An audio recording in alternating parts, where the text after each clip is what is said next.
在对外放风几个月后，美国商务部23号正式宣布，将提议禁止在美国境内的智能网联汽车中使用来自中国的软硬件，并希望在明年1月新任美国总统上台前确定最终规则。对此，中国外交部一连2天回应表示，中方将坚决维护自身合法权益，美方做法最终也会损害自身利益。根据美商务部最新声明，针对中国智能网联汽车软件禁令将适用于2027年及以后的车型，硬件禁令将适用于2029年及以后的车型，包括汽车、卡车和公共汽车，但不影响农业或采矿车等不在公共道路上使用的车。具体来说，拟议规则将禁止进口和销售与中国或俄罗斯有联系的集成到车辆连接系统或自动驾驶系统中的软硬件。VCS 是一组允许车辆进行外部通信的系统，包括远程信息处理控制单元、蓝牙、蜂窝、卫星和 WiFi 模块。ADS 指的则是在任何情况下都能操作汽车而无需人工干预的自动驾驶系统。这些系统通常配备 L3 至 L5 级自动驾驶汽车上，这也是自动驾驶系统的最高级别。目前大多数具备自动驾驶能力的车辆都处于 L2， 这意味着驾驶员必须保持注意力并随时准备接管，例如特斯拉的 Autopilot。美国商务部长雷蒙多23号再次打着所谓维护国家安全的幌子，对拟议禁令进行辩护，声称在极端情况下，中国等外国对手可能会关闭或同时控制多辆在美国运行的车辆，从而导致撞车和道路堵塞。但拜登政府的官员承认，目前美国道路上行驶的中国汽车很少。尽管雷蒙多声称拟议禁令与贸易或经济优势无关，但美国总统拜登的首席经济顾问、白宫国家经济委员会主任布雷纳德承认，此举也是拜登政府在汽车行业贯彻由美国人在美国制造的目标的一部分。 We saw a similar playbook in the China shock of the early 2000s that harmed our manufacturing communities, and this administration is determined we will not see a second China shock.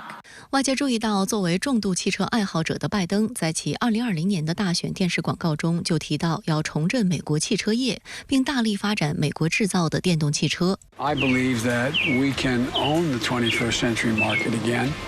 by moving to electric vehicles. And by the way, they tell me, and I'm looking forward, if it's true, to driving one, that they're making an electric Corvette and go 200 miles an hour. You think I'm kidding? I'm not kidding. So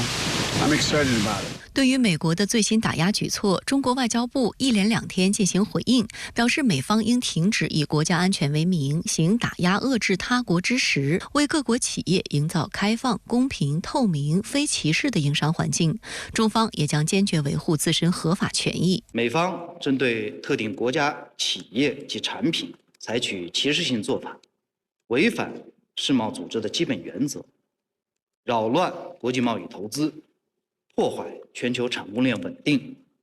最终也会损害美国自身的利益。事实上，汽车智能化发展已经是产业趋势。美国道路上几乎所有较新的车辆都属智能网联车辆，有车载网络硬件，可以接入互联网，与车内外的设备共享数据。因此，美国可能禁用中国智能网联汽车系统软硬件的动向，此前就引发许多利益相关方担忧，认为短期内重整供应链难度较大，很难避免负面影响。代表通用、丰田、大众、现代等主要汽车制造商的汽车创新联盟，早在4月底就在提交给拜登政府的一份文件中曾警告说，更换汽车使用的硬件和软件都需要时间。该联盟表示，汽车系统的硬件和软件都经过了广泛的生产前工程、测试和验证过程，一般来说不可能轻易与其他供应商的系统或组件互换。目前相关政策仍需接受30天的公众评议。有消息透露，这一酝酿中的新禁令已经加剧了经济学家、观察人士对美方保护主义、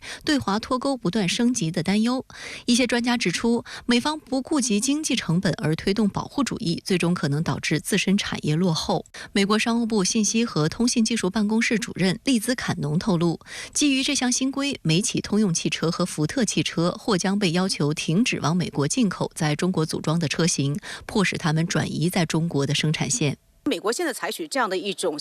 保护主义的措施呢，它虽然可以在一定的时间内，比如说把中国的这个汽车业更广范围的，就是说更严格的把它排斥在美国市场之外，但是它并不能够帮助真正确立美国汽车业的竞争力。这样的一种打压措施，它可能会导致美国汽车产业的供应链的调整成本上升，使得它的这个汽车业的这个竞争力在国际市场上反而是降低的。美国智库彼得森国际经济研究所高级研究员加里赫夫鲍尔表示，拟议的新规意味着美方朝脱钩迈出一大步。曾在美国财政部任职的赫夫鲍尔指出，美国总统国家安全事务助理沙利文曾承诺，美国对中国的直接贸易限制将仅限于先进科技领域，并称之为小院高墙策略。如今这个小院已经变成大片牧场，且看不到明显的围墙。外界注意到，根据美国商务部的公告，这项禁令的落地时间定在了明年1月20号之前，也就是美国下任总统宣誓就职之前。因此，这项打压中国汽车行业的最新举措被认为是拜登政府希望留下的政治遗产之一。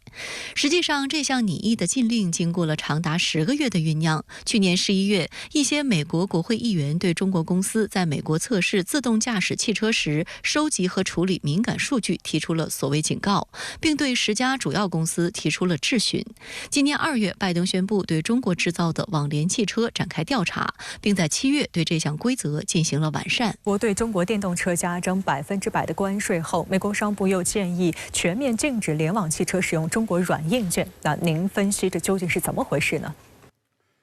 主持人好，美国商务部禁止使用联网汽车使用中国产的软硬件，大概出于4个原因：一是美国的电动车及相关产业竞争力很弱，不惜用这种超限制裁来保护自己的产业。日本经济新闻说，即便美国对中国进口电动车加征100%的关税，中国电动车的竞争力仍然超过了美国企业。美国的调查公司 McLaren 的数据显示，即便美国对本国产的电动车给予税收优惠和购车补贴，电动车和电池的技术性能和价格与中国相比仍然是遥不可及。美国的电动车销量只占汽车销售总量的10%，中国是50%，世界平均水平是20%。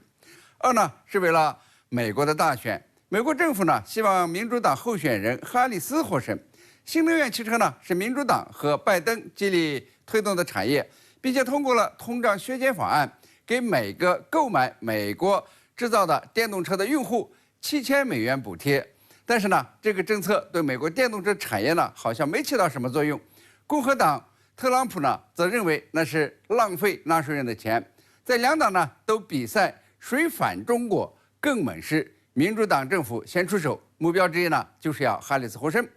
三是所谓的安全担忧，担心被监控或者远程控制。在美国人来看所有联网的设备都可能存在安全隐患。拜登政府今年2月起就在对潜在危险进行调查，说什么在极端情况下，外国对手可能会同时关闭或者控制所有美国运营的车辆，造成事故，阻碍道路。美国是以小人之心夺君子之腹，他们自己是经常这么做的，实际上它是一种借口。四是给欧盟打招呼，不要在中国电动车加征关税上妥协。欧盟对华电动车加征关税的议案退回表决了。美国担心欧盟要是不打贸易战或者降低税率，那么美国扼杀中国电动车发展的图谋就难以得逞。如果欧盟最终要对中国电动车加征关税，那么未来会对我国电动车产业产生什么样的影响呢？如果欧盟最终对中国电动车加征关税，对中国电动车产业它是有影响力的，但是不会伤筋动骨，不太可能阻止中国汽车制造商向欧洲市场继续出口。虽然美国和加拿大对中国电动车征税100%，但是中国电动车出口这2个国家几乎是可以忽略不计的。而欧洲是中国电动车出口的主要市场，欧洲市场上55%的电动车都来自于中国。按照欧盟的评估，如果不增加关税，中国电动车在欧洲市场的占有率可能会达到80%左右。欧盟对新能源汽车的钟爱，对气候变化的重视都比北美要强得多。一般来说，市场把50%的税率视作是一个门槛，过了这个坎就可能出现报复行动和摩擦升级。现在欧盟预计的增税税率从17.4%到37.6%不等，会影响中国车企在欧洲市场的销售量和利润率，但是呢，不会对中国利益造成致命打击。当然呢，一旦欧盟决定加征关税，中方呢必然会反制，已经列出了报复清单。